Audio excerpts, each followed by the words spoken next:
Bueno, hermanos, como dijo Samuel, vamos a continuar nuestra serie de predicaciones acerca de la epístola de Pablo a los Colosenses, ¿verdad? Esta semana vamos a ver, o he titulado este sermón, esta predicación, el amor que anima, advierte y afirma. El amor que anima, advierte y afirma. Ahora, si yo les preguntara, hermanos, ¿cuál es la cualidad más importante que debe tener un ministro? ¿Qué responderían ustedes? Si piensa usted, ¿cuál sería esa cualidad más importante que debe tener un ministro? Y recordando qué es ministro, ¿no? Ya la semana pasada nosotros vimos que ministro no es solamente el apóstol Pablo, ¿verdad? Ni ministro tampoco es una persona de alto rango como se le da al día de hoy, ¿verdad? El ministro es una persona que es el dueño, ¿no? Prácticamente de la iglesia. Pues no, en el contexto en el que está escrito la epístola a los Colosenses, la semana pasada veíamos que ministro es simplemente un servidor. La palabra griega es diácono, ¿se acuerdan? Y significa un esclavo o un servidor. Y veíamos que nosotros tenemos que ser ministros. Todos los hijos de Dios están llamados a ser ministros, a ministrarse los unos de los otros. Entonces, teniendo eso en mente, vuelvo a hacer la pregunta: ¿cuál es la calidad más importante que debe tener un ministro? ¿Será esta, ¿cómo se llama? Esta elocuencia, ¿verdad? Que algunas personas por su personalidad la tienen. ¿O será la valentía? ¿Será la firmeza que tiene una persona? ¿Esa será la mejor cualidad de un ministro o no? Tal vez la inteligencia. Es que esa persona es muy inteligente. Por eso yo creo que esa persona debe ser un ministro, o esa debe ser la mejor característica que tendría, ¿no? Pero nuestro Señor Jesucristo, y en su palabra, y lo vamos a ver el día de hoy también, vemos que la mayor cualidad que puede tener un ministro es el amor. Esa es la mayor cualidad. El Señor Jesucristo nos dio ejemplo de eso. Las Escrituras nos dicen: esposos, amad a vuestras esposas, así como Cristo, ¿qué? Tuvo elocuencia con su iglesia. Así como Cristo fue valiente con su iglesia, como fue muy inteligente con su iglesia. No, como Cristo amó a la iglesia y dio su vida a sí mismo por ella. Fíjense, Cristo amó a la iglesia y eso trajo una consecuencia, una muestra de amor, es que Él entregó su vida por la iglesia. Entonces eso ya por allí nos está diciendo algo acerca de lo que es amar, ¿verdad? Entonces amar es eso. Y lo que nos va a enseñar el apóstol Pablo en esta predicación del día de hoy, en este texto del día de hoy, en este pasaje del día de hoy, Colosenses 2, del 1 al 5, es que Pablo como ministro tenía esa cualidad. Pablo amaba a la iglesia de Colosas. Y era un amor, ese amor Pablo lo manifestaba de tres formas. Pablo manifestó su amor por la iglesia de Colosas, animando a la iglesia de Colosas. También lo manifestó advirtiendo a la iglesia de Colosas, y también lo manifestó afirmando a la iglesia de Colosas. Ahora, yo espero que esta enseñanza nos rete y que nosotros seamos enseñados por Pablo de cómo él amó a esta iglesia, pero que así como Pablo amó a esta iglesia, nosotros seamos retados a amarnos los unos a los otros. Que nosotros podamos animarnos los unos a los otros, nosotros podamos advertirnos los unos a los otros, y que también nosotros podamos afirmarnos los unos a los otros. Esa es una muestra de amor que nosotros podemos tener. Y la Escritura en muchas ocasiones nos manda a amarnos los unos a los otros. Así que si queremos obedecer ese mandato, nosotros tenemos que aplicar estos principios que se nos están enseñando el día de hoy. Vamos a orar, hermanos, para ir ya a nuestro primer encabezado. Oh Señor, te damos muchas gracias porque tú eres bueno y fiel. Tú eres bueno y fiel, Señor, siempre. Lo podemos ver en nuestras vidas, en cada segundo de nuestras vidas. Vemos tu amor, vemos tu misericordia, vemos tu bondad, vemos tu gracia manifestada, Señor. Y nosotros te damos gracias porque hoy en este día, el día tuyo, tu día, el día del Señor, podemos estar reunidos aquí, Señor, para glorificarte a ti. Nosotros queremos venir a entregar mi vida, nuestra adoración colectiva, Señor, queremos entregarla a ti. Pero también sabemos que en tu gracia, Señor, en tu misericordia nos das tu palabra, esa palabra todopoderosa que creó los cielos, la tierra y todo lo que en ellos hay. Nos das tu palabra para escucharla y para entenderla y para aplicarla, Señor. Oh Dios, tú sabes, Señor, tú me conoces y sabes que yo no soy digno de estar aquí, pero sé, Señor, también que nuestro Señor Jesucristo pagó todos y cada uno de mis pecados, Señor. Igualmente, Señor, de todos los pecados, todos y cada uno de los pecados de mis hermanos. Yo te pido que el pecado, Señor, no sea una barrera, sino que nuestro Señor Jesucristo limpie todos nuestros pecados, Señor, y nos permita ser recipientes de tu palabra, Señor. Y que esa palabra poderosa, Señor, cumpla el propósito por el cual es enviada. Sea de salvar, sea de dar juicio, sea de santificar, Señor. Ayúdanos, Padre, a prestar atención a tu palabra. Ayúdanos a ser reverentes ante tu palabra, Señor. Y ayúdanos también, Padre Santo, a entender y aplicar esta palabra. Te lo pedimos en los méritos de Cristo Jesús, nuestro Señor. Amén. Bueno, mis hermanos, vamos a nuestro primer encabezado. Nuestro primer encabezado es que el amor que muestra Pablo a la iglesia de Colosas, yo lo estoy ampliando, ¿verdad?, animaba a estos hermanos. Como lo podemos leer allí en la pantalla, el amor que anima. Si nosotros leemos los primeros 3 versículos, nosotros vamos a poder ver eso. Allí dice, porque quiero que sepáis qué gran lucha tengo por vosotros y por los que están en la Odisea y por todos los que no me han visto en persona, para que sean alentados sus corazones, unidos en amor, alcancen todas las riquezas que proceden de una plena seguridad de comprensión, resultando un verdadero conocimiento del misterio de Dios, es decir, de Cristo, en quien están escondidos todos los tesoros de la sabiduría y del conocimiento. Antes que se me vayan a asustar, hermanos, este primer encabezado va a ser el mayor, ¿ok?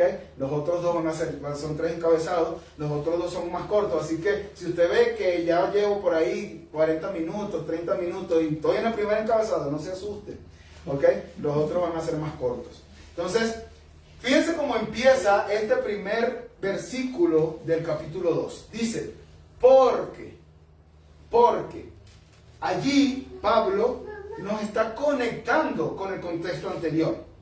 Esta palabra lo usa como un conectivo, pero también lo utiliza como una razón.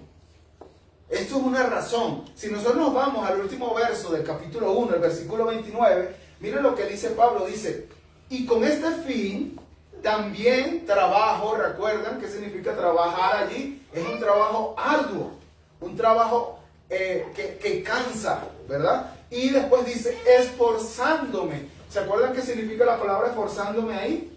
Viene de una palabra griega donde viene la palabra agonía.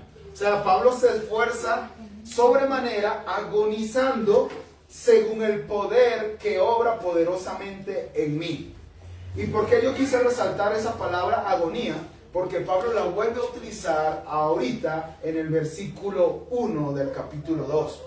Pablo dice, porque quiero que sepan qué gran lucha tengo por vosotros. Yo quiero que sepan, dice Pablo. El argumento, Pablo dice, porque yo trabajo arduamente y en agonía. Yo quiero que ustedes sepan que yo tengo una gran lucha por ustedes. Eso es lo que está diciendo Pablo.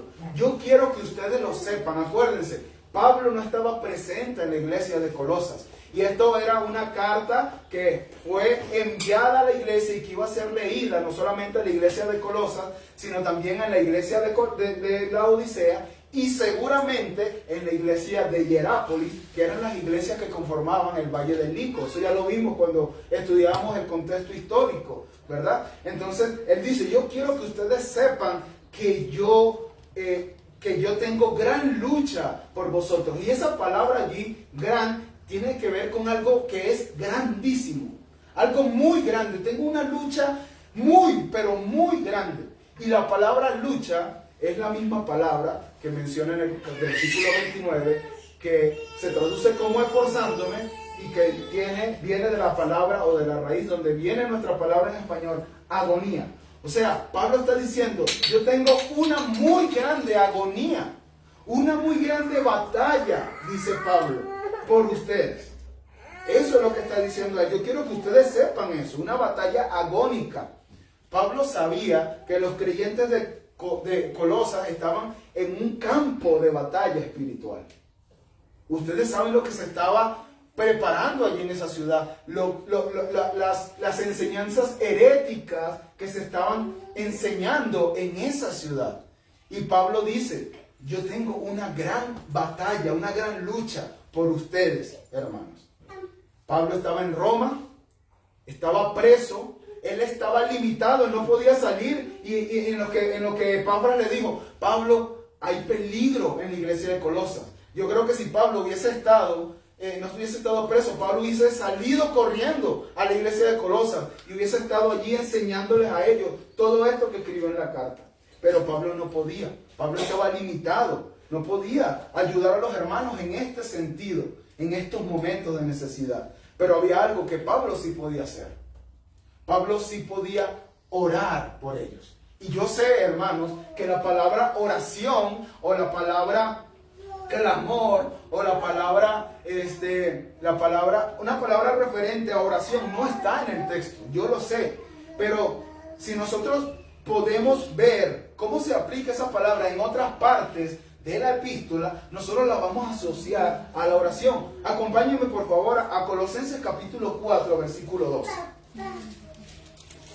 Colosenses capítulo 4, versículo 12. Miren cómo concluye prácticamente Pablo la epístola. Dice, os saluda Epafras. Acuérdense que Epafras era el pastor de esta iglesia, ¿verdad? Y el fundador de esta iglesia de Colosas. Y él le dice, aquí está conmigo Epafras y lo saluda, el cual es uno de vosotros, siervo de Cristo.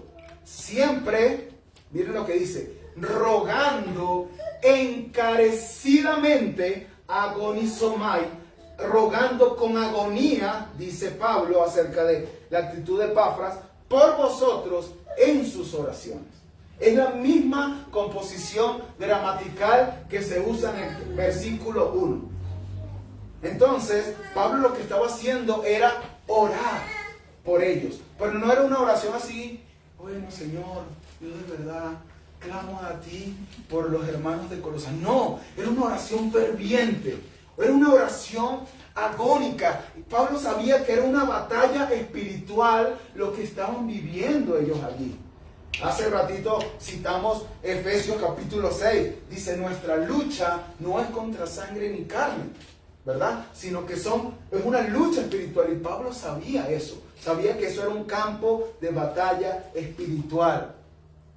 Era una oración, no era una oración, perdón, de pasada. Era una oración que agonizaba por estos hermanos, por estos creyentes.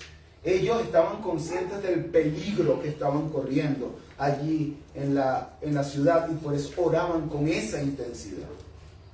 Pero si hay algo que me sorprende, cuando nosotros seguimos leyendo el texto, si hay algo que me sorprende, es que yo oraría tal vez, ¿verdad? Así, por alguien cercano a mí, ¿verdad? Por alguien que yo conozco. Pero si nosotros seguimos leyendo el texto, miren lo que dice. Porque quiero que sepáis qué gran lucha tengo por vosotros. ¿Quiénes son vosotros? Los colosenses, ¿verdad? ¿Los conocía? No los conocía. Sigamos leyendo, dice, y por los que están en la Odisea, tampoco los conocía. y por todos los que no han visto mi rostro. Hermanos, es sorprendente que el apóstol Pablo ore como dice que está orando por ellos en ese momento, una oración agonizante, una oración ferviente por alguien que nunca había visto. Eso es sorprendente. Eso es sorprendente. Y hermano, es que todos los creyentes, cuando una persona cree en Cristo, esa persona es añadida a la familia de Cristo. Y yo creo que nosotros, y cuando me refiero a nosotros, no me refiero a nosotros solamente, sino la iglesia a nivel mundial, no ha entendido esto, hermano. No sabemos que en el momento que nosotros somos salvados, lo que hace la adopción es que nos ingresa a la familia de Dios. Y nosotros pasamos de ser familia de Satanás y nos convertimos ahora en familia de Dios. Y como dice el libro de Hebreos, Cristo pasa a ser nuestro hermano. Y Dios, el Padre de Cristo, pasa a ser nuestro Padre. Ese es el vínculo que nosotros tenemos con todos los cristianos. Por eso siempre por allí escucho diciendo, si yo voy a Japón, yo voy a tener hermanos allí, yo voy a tener una familia. Si yo voy a cualquier parte del mundo, voy a tener una familia, porque ese vínculo es más fuerte que cualquier, o debería ser más fuerte que cualquier otra cosa. En la primera epístola de Juan, capítulo 1, dice que Él estuvo con el Verbo, Él lo tocó, Él lo escuchó. Y nosotros tenemos comunión porque tenemos comunión con el Padre. Y ahí está, ese es el vínculo que nosotros tenemos. Nosotros podemos tener comunión porque primeramente esa comunión la estableció Dios en el momento que nosotros creímos en Él. Y nosotros tenemos que estar conscientes de esto, hermanos. A nosotros nos debe importar la vida, debemos involucrarnos, la vida de los hermanos que están en España. Debería ser así. Y es lo que nos está enseñando Pablo aquí. Yo me acuerdo el día jueves, viendo una de las redes sociales, vi que el pastor Juan Manuel Vaz, no sé si usted lo conoce, un pastor español, estaba pidiendo oración. Ellos están empezando una obra misionera en el país de Bélgica. Y están pidiendo oración. Y les tengo que ser sincero, hermano. Sinceramente oré por él. Oré por ellos. Oré por su ministerio, que el Señor use su palabra. Pero mi oración, después que estaba estudiando este texto, mi oración estaba muy lejos de lo que Pablo estaba orando. O como Pablo estaba orando. Mi oración no fue una oración ferviente. No fue una oración agónica por ellos. Yo dije, Señor, usa tu palabra, salva a tu pueblo en Bélgica, pero no fue una oración así. Pero ¿saben qué es peor, hermano? ¿Saben qué es peor? No tanto que nosotros no oremos fervientemente por los que están en España, o en Egipto, o en China, o en Corea del Norte. Lo peor es que nosotros ni siquiera oremos fervientemente por los que tenemos aquí cerca. Eso es lo peor de todo.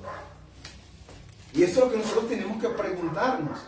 Si Pablo, que estaba a 1600 kilómetros aproximadamente de Roma, a la ciudad de Colosas, estaba orando con esta actitud al Señor, ¿por qué nosotros, por personas que no conocía, por qué nosotros no podemos orar con esa misma actitud por nuestros hermanos? Por eso la predica se llama el amor. Pablo demuestra el amor por estos hermanos. ¿Cómo es posible que lo ore con esta actitud y por personas que no conocía? Eso es increíble, hermanos. Eso es increíble. Ahora, ¿qué era lo que pedía Pablo por ellos en oración? Bueno, el texto nos lo sigue diciendo. Pablo pedía dos cosas. La primera era que sus corazones sean alentados. Sus corazones sean alentados, como dice el texto, alentando sus corazones. Para que no hayan malos entendidos, hermanos, quiero explicar un poco esta frase y sobre todo la palabra corazón. Para nosotros, el corazón ¿verdad? Para acá, para el occidente, el corazón es donde están las emociones, ¿verdad? Si no, pregúnteselo a los esposos que están recién casados, ¿verdad? Y te dice que yo te amo con todo mi corazón, ¿verdad? ¿Y qué es lo que está diciendo? O sea, siento algo ahorita por ti tan especial que... ¿no? Entonces para nosotros el corazón tiene que ver con las emociones. Pero para el Oriente, el Medio Oriente, donde fue escrita esta epístola, y Europa, donde fue escrita esta epístola, los corazones, hermanos, no tenían tanto, y ya van a ver por qué tanto, que ver con las emociones. El corazón, si usted quería hablar de emociones, ¿saben cómo se diría aquí? Según aquel contexto, es que yo te amo con todas mis tripas, con mis entrañas. Eso es lo que, como lo representaría un judío o una persona en aquel contexto, ¿verdad? Pero el corazón para el judío tiene que ver con la voluntad, con esa parte interna dentro de nosotros que es la que nos lleva a actuar. Por lo tanto, lo que quiere decir corazón en la escritura mayormente tiene que ver con la mente, con la voluntad. Eso es lo que está diciendo Pablo allí. Entonces es importante que nosotros tengamos eso. Fíjense cómo el contexto nos ayuda a nosotros a entender, porque nosotros podríamos pensar que son las emociones, y no tiene que ver con las emociones, por supuesto, lo que tú piensas, según lo que tú piensas, tú vas a actuar, ¿no? Entonces sí tiene que ver con las emociones, pero no principalmente con las emociones. Ahora, la palabra que allí vemos como alentados, ¿verdad? La palabra alentado es una palabra en griego que significa poner al lado de alguien. Una persona que ponemos al lado de alguien con un propósito. Ahora, eso pueden tener muchos propósitos. Yo puedo poner al lado de una persona para exhortarla, por ejemplo, ¿verdad? Para implorar, para atraer, para llamar, para fortalecer, para animar. Pero recuerden, ¿cuál es el significado de esta palabra? Nos lo da el contexto. Y según el contexto, yo creo, y los comentaristas, que por lo menos los comentaristas que yo leí, también están de acuerdo que el contexto nos indica que esta palabra alentados, tiene que ver con poner al lado para animar y para fortalecer. Si nosotros recordamos el contexto, estos hermanos están en Colosas y están siendo persuadidos por una herejía. Entonces Pablo, su preocupación, en su amor por la iglesia de Colosas, él clama a Dios fervientemente para que la voluntad de estos hermanos sea animada, ese ser interior de los hermanos sea animado y fortalecido para que no caigan en esa herejía, que lo vamos a ver más adelante. Eso es lo que está diciendo el apóstol Pablo. Entonces nosotros tenemos que tener en cuenta eso. Todo lo que nosotros pensamos, todo lo que nosotros hacemos, fluye del corazón. Y es eso lo que Pablo quiere que ellos fortalezcan y que ellos se animen. Aquí hay médicos. Bueno, hay médicos, no solo creo. Entonces, un médico sabe que cuando, aplicándolo al cuerpo humano, cuando el cuerpo humano está débil, cuando el cuerpo humano está débil, eso provoca desánimo. Y eso entonces el cuerpo humano está así listo para recibir virus y bacterias, ¿verdad? Bueno, aplicando esta misma analogía, ahora espiritualmente hablando a la iglesia de Colosas, estos hermanos, si eran débiles en la fe espiritualmente hablando, y si no eran fortalecidos, si estaban desanimados, entonces ellos estaban listos para dejarse persuadir por estas enseñanzas falsas que estaban siendo predicadas allí en Colosas. Y por eso Pablo está preocupado. Y Pablo, el amor de Pablo lo manifiesta diciendo: hermano, los animo, anímense, yo oro por ustedes. Yo quiero que ustedes sepan que ustedes no están solos. Yo estoy batallando con ustedes. Pero yo quiero que ustedes sean animados, que ustedes sean fortalecidos en el Señor. Y miren lo que hace el desánimo aquí. Espiritualmente, o cuando estamos débiles espiritualmente, ¿qué consecuencias trae? Bueno, Pablo de manera inversa, o sea, de manera positiva, dice a la iglesia de Éfeso que el propósito por el cual Dios dio pastores y maestros es para la edificación del cuerpo de Cristo hasta que todos lleguemos a la unidad de la fe, de eso vamos a hablar más adelante, y del conocimiento pleno del Hijo de Dios a la condición de un hombre que maduro, o sea, completo, ¿verdad? Eso es lo que está diciendo, a la medida de la plenitud de Cristo. ¿Para qué, Pablo? Miren lo que dice. Para que ya no seamos niños sacudidos por las olas y llevados de aquí para allá por todo viento de doctrina, por astucia de los hombres, por las artimañas engañosas del error. Entonces, hermanos, cuando nosotros somos débiles, cuando nosotros no somos maduros en la fe, nosotros podemos ser llevados por todo viento de doctrina. Eso es una evidencia de una persona que es débil en la fe. No sé si han leído o han visto la película de El progreso del peregrino. Hay un personaje que se llama Maleable. Y entonces ese maleable le dice, no, mira, es que el mejor camino es por aquí. Ah, sí, el mejor camino es por aquí. Ah, y se le aparece otro camino. No, este no es el mejor. Ah, sí, el mejor camino es por acá. Eso es una persona débil, es una persona que está desanimada en este sentido. Es una persona que escucha todas las doctrinas y no sabe a cuál creer. Y Pablo está orando fervientemente para que eso no pase.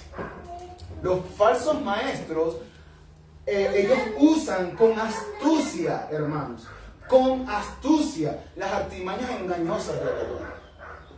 Y hermanos, en el contexto que nosotros estamos, cualquier persona conocida dice cualquier barrabasada, cualquier locura, ¿verdad? Y ahorita en el contexto en el que estamos, usted lo cuelga allí en Facebook y en segundos esa enseñanza falsa puede ser escuchada por miles y millones de personas.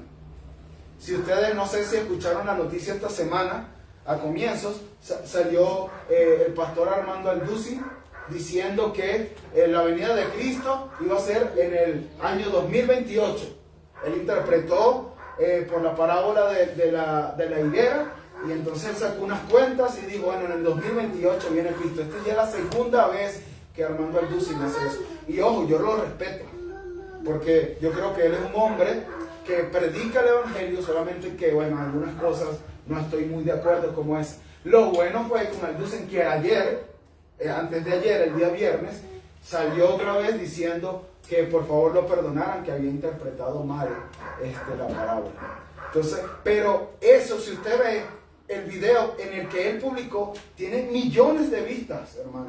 Y una persona débil en la fe, una persona que no está fortalecida, escucha eso y va a creer y va a tener miedo. Cristo viene en el 2028. No, porque la Escritura dice claramente que el día y la hora nadie lo sabe.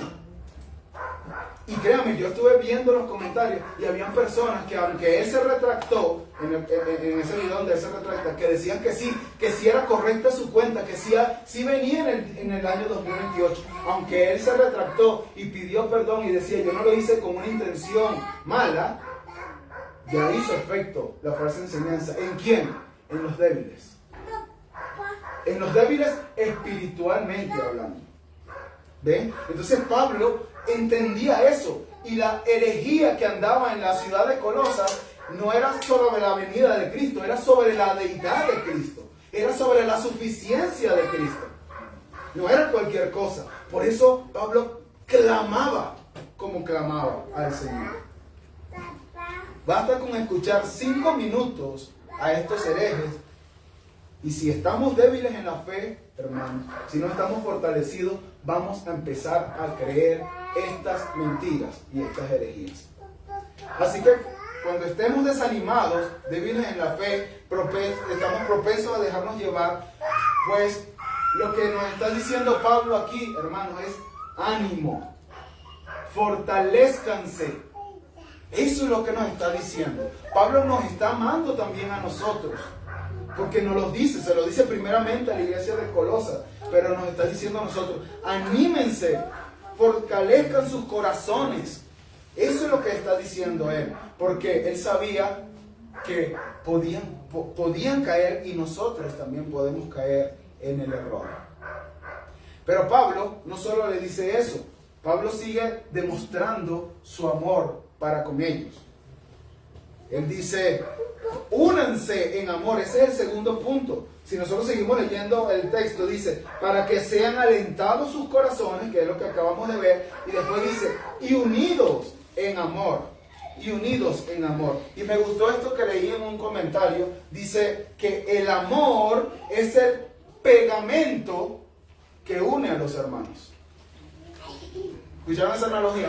El amor es el pegamento que une a los hermanos. Pablo, más adelante, en el capítulo 3, versículo 14, miren lo que dice en cuanto a eso. Dice, y sobre todas las cosas, vestíos de amor, que es el vínculo perfecto de la unidad.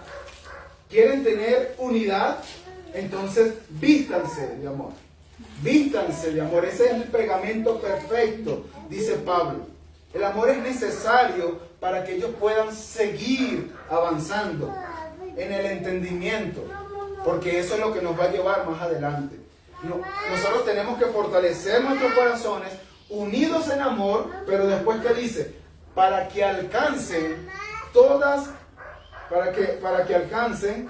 las riquezas que proceden de una plena seguridad de comprensión. Miren lo que está diciendo Pablo allí. Les recuerdo una vez más, la semana pasada hablamos acerca de eso. Hablamos que nosotros tenemos que entender, Pablo nos llamaba a entender el misterio. Y ese misterio también se nos habla aquí. El conocimiento del misterio de Dios, que es decir, de Cristo. Hermanos, lo que Pablo está diciendo aquí es que una forma en que nosotros podemos alentar nuestros corazones y tener unidad, eso es lo que está diciendo Pablo, es cuando nosotros entendemos completamente, con seguridad, con certeza, ese misterio de Dios, que es Cristo. Cristo Jesús en vosotros. Ahora, vamos a ahondar un poquito más que la semana pasada. ¿Qué quiere decir eso? ¿Qué tipo de conocimiento, a qué tipo de conocimiento se refiere Pablo aquí? ¿Es un conocimiento intelectual únicamente? Si yo conozco qué es la justificación, ya ese conocimiento a mí me salva por sí solo. Si yo conozco que Cristo murió en la cruz, ¿a mí ese conocimiento intelectualmente me salva? No. Está hablando de un conocimiento profundo, genuino y que tiene que ver con o que nosotros podemos internalizar y aplicar. Eso es lo que está diciendo Pablo. Por ejemplo, el sacrificio que Cristo hizo por mí. Cuando yo empiezo a meditar en lo que Cristo hizo por mí, que yo merecía estar colgado en esa cruz y que Él dijo, no, yo voy por ti. Y cuando tú crees eso, entonces tu vida tiene que explotar en agradecimiento. Tu vida tiene que, cuando nosotros entendemos de verdad, espiritualmente ese texto, entonces nuestra vida ya no va a ser igual. No va a ser igual. Cuando nosotros entendemos la justificación, que Él nos dio su vida justa y se llevó todos nuestros pecados, hermanos, nosotros no podemos ser iguales. No podemos ser lo mismo. Yo siempre pongo este ejemplo. Es imposible que tú estés en la autopista y venga un tráiler y te lleve por delante a 120 kilómetros por hora y tú te pares como que si no pasó nada. Eso es imposible. Es imposible. Y Cristo es infinitamente más poderoso que un tráiler. Entonces nosotros no podemos decir, nosotros somos creyentes y vivir como si no lo fuéramos. Ese no es el conocimiento que Pablo se está refiriendo aquí. No es eso. Nadie puede crecer espiritualmente aislado de los demás. Por eso habla de la unión, del amor. Porque este conocimiento, ¿saben dónde se da mejor? En un contexto de iglesia. Nosotros podemos fortalecernos los unos a los otros. Cuando estamos débiles, aquí en este contexto es que nosotros podemos fortalecernos. Vuelvo a leer Efesios 4, ahora desde el versículo 15. Pablo dice que Dios dio pastores y maestros, versículo 15 dice, sino que hablando en verdad, en amor, crezcamos todos, hablando del cuerpo, todos los aspectos en aquel que es la cabeza, es decir, Cristo, de quien todo el cuerpo está bien ajustado y unido por la cohesión que las coyunturas proveen, conforme al funcionamiento adecuado de cada miembro, produce el crecimiento del cuerpo para su propia edificación en amor. Hermanos, el amor del que Pablo está hablando aquí, unidos en amor, nosotros cuando nos unimos en amor de verdad, entonces vamos a poder alcanzar ese conocimiento. ¿A qué voy con esto? Quiero a lo mejor no he sido tan claro, pero ¿qué es lo que yo quiero decir con esto? ¿Qué es lo que Pablo quiere decir con eso? Que este amor tiene que ser, más que un amor que yo estudie, tiene que ser un amor práctico. Por ejemplo, si yo quiero hablar del amor perdonador de Dios, yo tengo que ir a la Escritura y estudiar cómo Dios perdona al pecador. Eso es inevitable, ¿verdad? Yo tengo que ir y ahí yo voy a ser enseñado de cómo Dios actúa, cómo Dios perdona a los pecadores, y que así como Dios perdona a los pecadores, yo tengo que perdonar también a los pecadores. Pero esa enseñanza yo la voy a poder aplicar cuando yo vivo en un contexto de unidad de iglesia. Yo voy a poder saber mucho de eso, pero yo voy a poder perdonar a mis hermanos cuando yo vivo con ellos. Y ahí es que yo voy a decir, bueno, a pesar de que este hermano me está diciendo esto, me está haciendo esto, yo lo voy a perdonar porque Cristo me perdona a mí todos los días. Es en ese contexto, hermanos, nosotros tenemos que estar unidos en amor, mostrar un amor, y es así que nosotros nos podemos fortalecer. Entonces, cuando yo estoy siendo impaciente, yo voy a la Escritura y veo el atributo de la paciencia de Dios, y cómo Dios, a pesar de que el pueblo de Israel pecaba una y otra vez, y Señor, ya no tenemos agua, Señor, ya no tenemos carne, Señor, tú nos sacaste de Egipto donde comíamos bien y ahora tenemos aquí en este desierto. Señor, Señor, Señor. Y cómo Dios fue paciente una, paciente otra vez, aquí hay codornices, aquí hay agua de la peña, aquí. Eso es importante. Pero ¿dónde yo voy a poder aplicar la paciencia? En el contexto de la iglesia. Allí es donde nosotros nos vamos a poder fortalecer, donde yo voy a ser paciente con ustedes y ustedes conmigo. Y allí nos vamos a fortalecer. Y esta fortaleza, hermanos, dice el texto, eso es lo que está diciendo, ese es el argumento de Pablo, que cuando nosotros nos animamos, cuando nosotros nos unimos en amor, eso nos fortalece y no permiten que penetren ciertas falsas doctrinas. Eso es lo que está diciendo Pablo. Nosotros debemos vivir de esa manera. Nosotros debemos vivir de esa manera. Hermanos, un dedo solo sirve si está pegado a la mano. Un ojo solo ve si está donde tiene que estar. Un pie cumple su función si está pegado a la pierna. Nosotros no podemos actuar por nosotros solos. Eso es totalmente antibíblico. Pero hay cristianos que viven así. Hay cristianos que viven así. No, que eso, que comunión después del culto. Aparte que yo tengo que venir, cambio de horario. Tengo que venir porque es una hora antes. Y entonces ahora tengo que quedarme también a compartir con esa gente. No. Yo prefiero estar yo solo allá en mi casa viendo series en Netflix.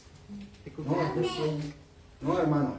Un cristiano así no está obedeciendo este principio y se está aislando y está debilitándose, ¿verdad? Siempre pone la analogía de los carbones, ¿verdad? Que siempre cuando están juntos están encendidos, pero cuando un carbón se aparta, empieza a debilitar su calor y está entonces listo para recibir cualquier tipo de falsa doctrina.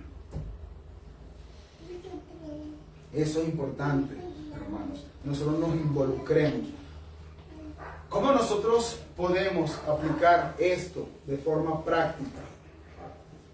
¿Cómo yo puedo ampliar mi entendimiento de ese amor perdonador de Dios? Nosotros viviendo, hermano, nosotros teniendo comunión en la semana, en los domingos en la tarde, los sábados, los miércoles, los lunes. Recuerden lo que veíamos la semana pasada. La iglesia no son solamente los domingos. La iglesia somos los 7 días de la semana. Y el texto del versículo 3 termina diciendo: en quien están escondidos todos los tesoros de la sabiduría y del conocimiento. Y es importante que nosotros veamos aquí, hermanos, que esta palabra escondido no quiere decir que está escondido para que no sea encontrado. No, no tiene que ver con eso. No es que Cristo los escondió y no quiere que nosotros los encontremos. No, lo que está diciendo Pablo aquí es que están escondidos como en un cofre del tesoro. Allí están. Y Cristo, en ese cofre, que es Cristo, está toda la sabiduría y todo el conocimiento en la persona de Cristo, hermanos. Recuerden el contexto una vez más. Se estaban predicando doctrinas que tú podías ser salvo por el conocimiento. Que tú tenías que adorar a los ángeles. Que Dios se manifestaba a través de emanaciones. Una emanación eran los ángeles, otra emanación era una deidad, y otra emanación de esas muchas emanaciones con las que Dios se manifestaba era Cristo. Pues Pablo está rebatiendo esa falsa doctrina y está diciendo: pues no, en Cristo, únicamente en Cristo están escondidas todos los tesoros del conocimiento y de la sabiduría. Ustedes quieren ser sabios, ¿a dónde tienen que ir? A Cristo. No son los ángeles, no son las deidades, no son cualquier otra cosa, no es guardar ciertos días, no es abstenerme de ciertos alimentos, no, es Cristo. Cristo es el único que puede darnos la sabiduría. Eso es lo que está diciendo Pablo. Así que si tú quieres ser sabio, hermano, tienes que ir a Cristo. Tienes que ir a su palabra, No podemos entender las cosas espirituales sin Cristo. Miren esta lógica. Nosotros, dice la Escritura, que si no tenemos el Espíritu Santo, no podemos conocer las cosas espirituales. Cuando nosotros creemos en Cristo, ¿quién viene a morar en nosotros? El Espíritu Santo. Y con el Espíritu Santo podemos entender las cosas espirituales. ¿Sí ven ese argumento lógico? Entonces, ¿cómo nosotros podemos entender, cómo nosotros podemos extraer en un sentido de este baúl toda esa sabiduría y todo ese conocimiento? Yendo a Cristo. Cristo es el único, hermano. Cristo es la verdad. Yo soy la verdad. Él es la verdad encarnada. Y por medio de Él y para Él es que nosotros podemos conocer todas las cosas espirituales. Así que nosotros tenemos que ir a Cristo, hermanos. Esa es la seguridad que nosotros podemos tener en nuestra comprensión de las cosas espirituales. Así que si queremos resumir este primer punto, nos enseña que Pablo estaba orando fervientemente por estos hermanos porque sabía el peligro con el que estaban corriendo y les dice: anímense, fortalezcanse en amor, haciendo que viviendo entre ustedes, ¿verdad?, van a tener ese conocimiento espiritual que ustedes necesitan para que estas doctrinas no ingresen a la iglesia de Colosas. Vamos al segundo punto. Pablo muestra su amor advirtiendo a los colosenses. El amor que advierte. Versículo 4 dice: esto lo digo para que nadie os engañe con razonamientos persuasivos. Esta es la motivación por la que Pablo acaba de decir los 3 versículos primeros. Dice: esto lo digo para que nadie os engañe con razonamientos persuasivos. Eso es lo que Pablo movía, por la razón por la cual Pablo oró intensamente por los hermanos. Ahora, esta palabra, hermanos, esta palabra que menciona aquí, engañe, el verbo engañar, tiene que ver con ser seducido, ser persuadido. Yo no sé si ustedes recuerdan cuando Pablo le escribe a la iglesia de Gálatas y le dice: oh Gálatas insensatos, capítulo 3. Después le hace una pregunta: ¿quién os ha fascinado? Es más o menos la misma idea que está dando Pablo aquí, pero de manera negativa. No se dejen fascinar, no se dejen persuadir, no se dejen engañar. Eso es lo que está diciendo Pablo. Eso es lo que está diciendo Pablo allí. Y después dice: no se dejen engañar ¿con qué? Con razonamientos persuasivos. Literalmente, palabras atractivas pero falsas. Eso es lo que está diciendo Pablo. No eran palabras bruscas, no era algo como, por ejemplo, volviéndolo a poner de ejemplo, como Armando Alducin. Eso era muy obvio. Cristo viene en el 2028. No, la escritura es obvia, o sea, la escritura lo dice. No va a venir en el 2028, nadie sabe cuándo viene. No se refiere a eso. Son doctrinas que son muy sutiles. Falsas doctrinas que entran a la iglesia, pero de una manera sutil, donde las personas no se dan cuenta. Es a eso, no se dejen engañar. Por eso está diciendo Pablo. No se dejen engañar, no se dejen hechizar por esas falsas doctrinas. Hermanos, esta clase de maestros son muy persuasivos. Usted no ve a estas personas viniendo con una etiqueta aquí: falso maestro, ¿verdad? Ah, no, yo no me le acerco, no. Es un falso maestro. No, ellos no vienen así. Saben cómo entrarle a las personas para engañarlas. Y yo a veces me pregunto, cuando escucho estas falsas enseñanzas, yo me pregunto: ¿ellos lo harán sinceramente o lo harán conscientemente de que están predicando algo mal? Pero sea una o sea la otra, está mal. Una vez escuché a una persona diciendo que Cristo quiere que tú seas rico. Cristo quiere que tú seas rico. ¿Y saben cuál fue el texto que estaba usando para explicar eso? Era Mateo 8:20. Dice: Jesús les dijo: las zorras tienen sus madrigueras, las aves del cielo sus nidos, pero el Hijo del Hombre no tiene dónde recostar la cabeza. Hermano, ¿cómo tú enseñas a una persona con ese texto que Cristo te quiere que tú seas rico? Bueno, miren cómo lo enseñaba. Más o menos un resumen aquí. Él decía que Cristo en ese momento estaba en Samaria.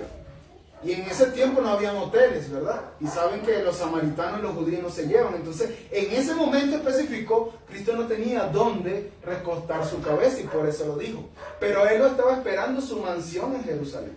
Así decía este hombre. Así decía este hombre. Por lo tanto, Cristo no quiere que tú seas pobre. Él quiere que tú seas rico. Y usan la Biblia, hermanos, y hacen una mezcolanza entre la verdad y entre la mentira. ¿Y saben quién hizo esa mezcolanza? El diablo. ¿Se acuerdan? Con que Dios dijo que no podían comer de ninguno de los árboles del huerto.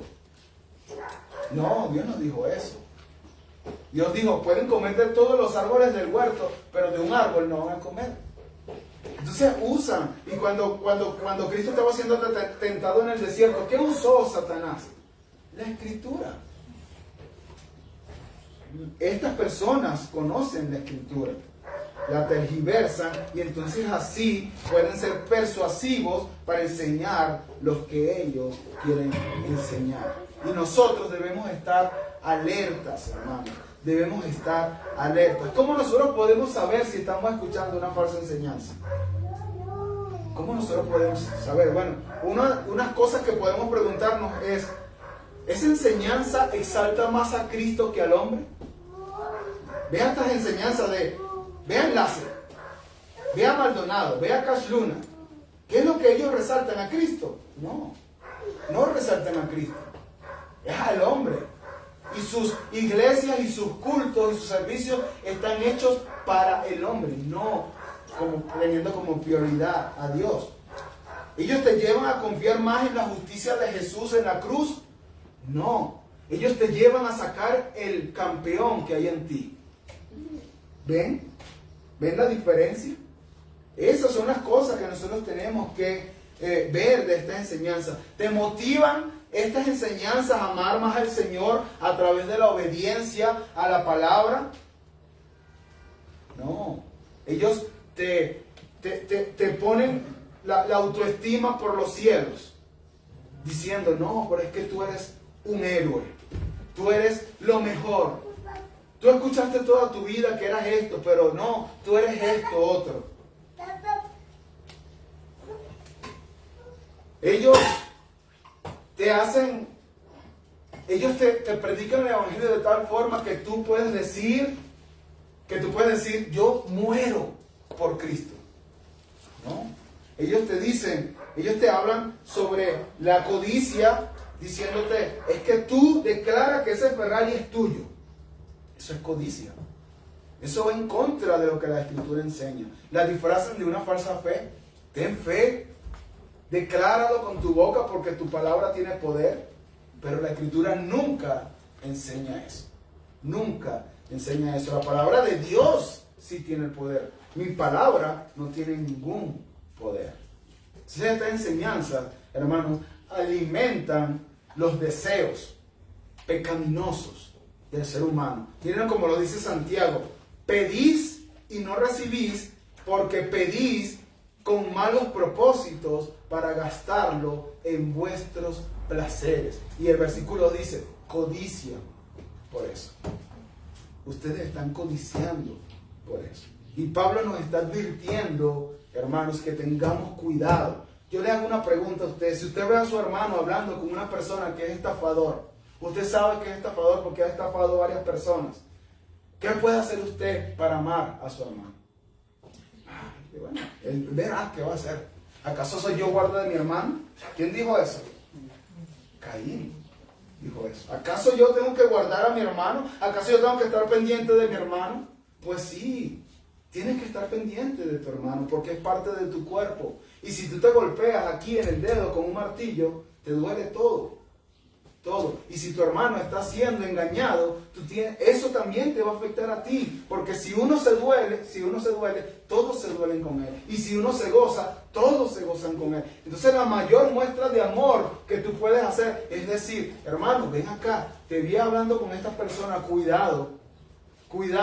Yo sé que esa persona ha estafado a 3 hermanos más dentro de la iglesia. Ten cuidado. Y eso es lo que Pablo está haciendo aquí. Tengan cuidado. No se dejen engañar. No se dejen engañar por estas enseñanzas que son sutiles, que son persuasivas, que son atractivas en cierta medida. Porque ¿quién no quiere ser rico, verdad? Pero eso no es lo que está enseñando la Escritura. Vamos a nuestro tercer y último punto, hermanos.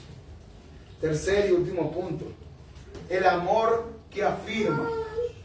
Una muestra de amor de Pablo para con la iglesia a los colosenses es que Pablo afirmó como ellos estaban viviendo. Confirmó en un sentido. Pablo afirmó. Miren lo que dice el versículo 5. Dice, porque aunque estoy ausente en el cuerpo, sin embargo, estoy con vosotros en el espíritu. Regocijándome al ver vuestra buena disciplina y estabilidad de vuestra fe en Cristo. Tal parece, hermanos, y yo creo que es así, que hasta este momento en el que Pablo estaba escribiendo la epístola, en capítulo 2, versículo 5, estos hermanos no habían sido persuadidos por la enseñanza de estos herejes. Porque eso es lo que está diciendo Pablo allí. Y dice, yo estoy regocijándome al ver vuestra disciplina y vuestra estabilidad en la fe. Pablo está diciendo, lo que me ha contado a mí Epafras es que ustedes su voluntad es firme y ustedes viven conforme a los principios de la Escritura. Eso es lo que está diciendo y yo me regocijo en eso. Y Pablo lo que quiere decir aquí es como que Epafras me está diciendo todo eso y hermanos, yo les animo a que ustedes sigan viviendo de esa manera. Recuerden, yo no estoy con ustedes, le dice, en presente, pero yo estoy luchando por ustedes, estoy luchando con ustedes en espíritu. Eso es lo que Pablo está diciendo allí. Y aquí la palabra disciplina es un término militar. Y la palabra estabilidad también. Él está diciendo, ustedes son estables, ustedes son disciplinados, son ordenados en cómo ustedes hacen eso. Y eso es una evidencia de un cristiano. ¿Por qué? Porque Dios es un Dios ordenado, es un Dios de orden.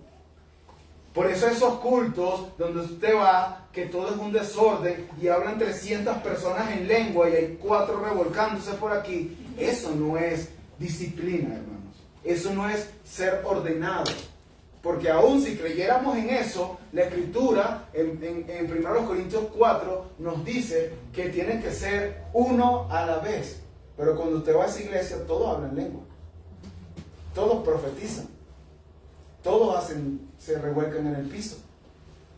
Entonces no son ordenados. Y Pablo está resaltando de la iglesia de Colosas de que ellos eran disciplinados, que ellos eran ordenados, de que ellos se paraban todos los días a cierta hora a leer la Escritura y no olvidaban eso. De que ellos eran personas disciplinadas. ¿Y saben qué nos falta mucho a nosotros? Eso. La disciplina. La disciplina, hermano. Porque no somos disciplinados, es que nosotros no leemos la Biblia todos los días. Porque nosotros no somos disciplinados, es que nosotros no podemos venir un domingo. No por una razón que de verdad sea entendible, sino porque no somos disciplinados. Porque no nos acordamos del día del Señor para santificarlo, para apartarlo. Porque nosotros hacemos nuestra vida al contrario. Nosotros primero agarramos el trabajo y después decimos, ay, pero es que trabajo el domingo. No, hermano, es al revés. Una persona disciplinada, una persona que siempre está pensando primero en los principios bíblicos. Y dice, el domingo es el día del Señor.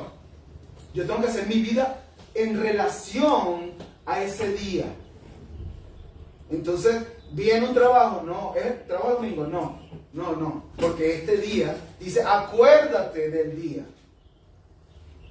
Eso es una persona disciplinada, una persona que está constantemente, busca por todos los medios obedecer al Señor. Pero también habla de estabilidad. Estabilidad. ¿Sabes dónde se nos muestra la estabilidad? En el Salmo número 1. Miren lo que dice el Salmo 1. Dice, cuán bienaventurado es el hombre que no anda en consejos de impío, no se detiene en el camino de los pecadores, ni se sienta en la silla de los escarnecedores, sino que en la ley del Señor está su deleite. En su ley medita, así como nosotros lo hacemos, ¿verdad? De día y de noche. Será como árbol firmemente plantado junto a corrientes de agua, que da su fruto a tiempo y su hoja no se marchita, y todo lo que hace prospera. ¿Quieres ser estable en tu vida espiritual? Que es la actitud que está resaltando Pablo de la iglesia de Colosas. ¿Sabes qué tienes que hacer? Sino que medita, sino que en la ley del Señor está su deleite. Deleitarnos en la ley del Señor. ¿Y sabes qué más tenemos que hacer? Meditar día y noche en la ley del Señor. ¿Y sabes cuáles van a ser las consecuencias de eso? Vas a ser como un árbol firmemente plantado junto a aguas de corriente. ¿Ustedes han visto los árboles que están a un ladito de los ríos? ¿Cómo son? Son árboles grandes, son árboles fuertes, donde son árboles que si tienen frutos, sus frutos son buenos. ¿Por qué? Porque están bien plantados y están alimentándose del agua. Y entonces va a dar su fruto a tiempo y su hoja no se marchita y todo lo que hace prospera.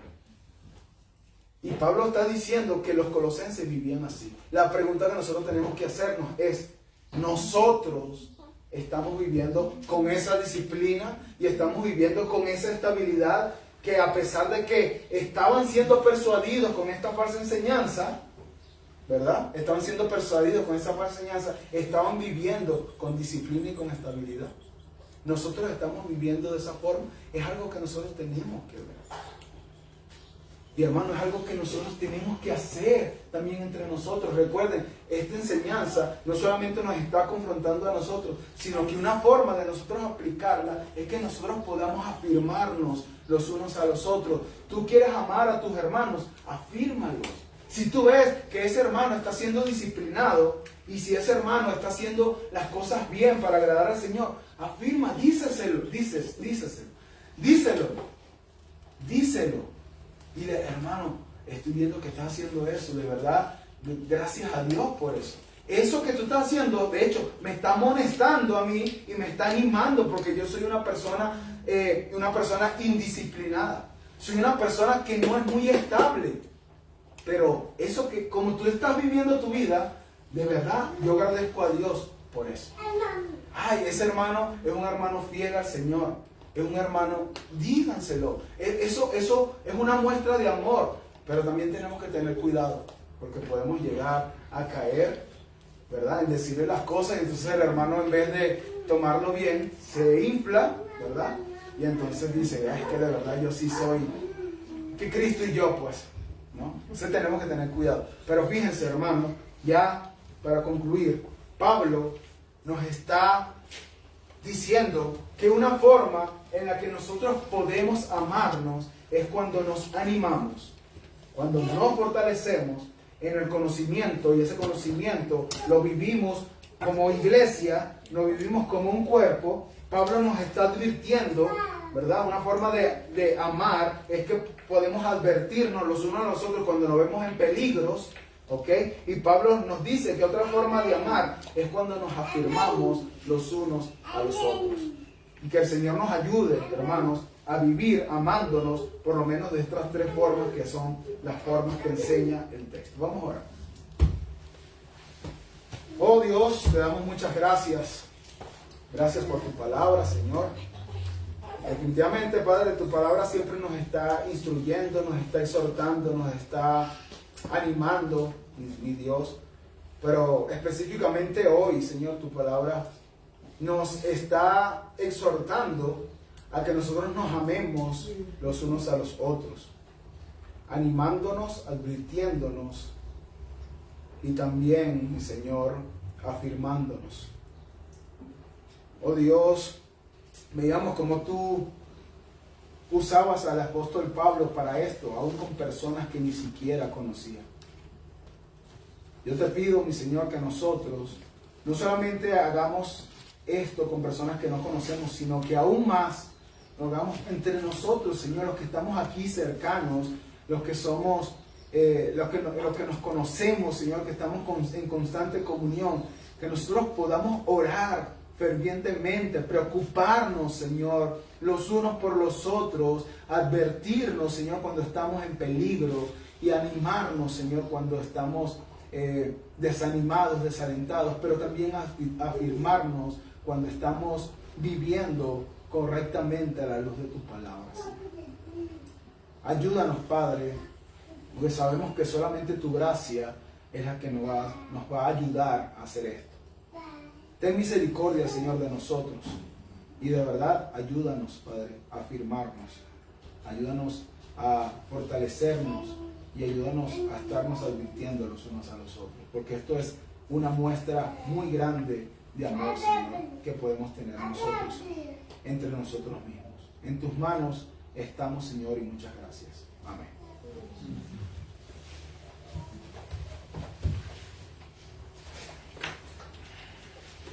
Vamos a cantar un último himno antes de ir a la oración final. Les pido que se pongan de pie y vamos a cantar ese himno que espero que usted conozca. Se llama Ya pertenezco a Cristo. Amén.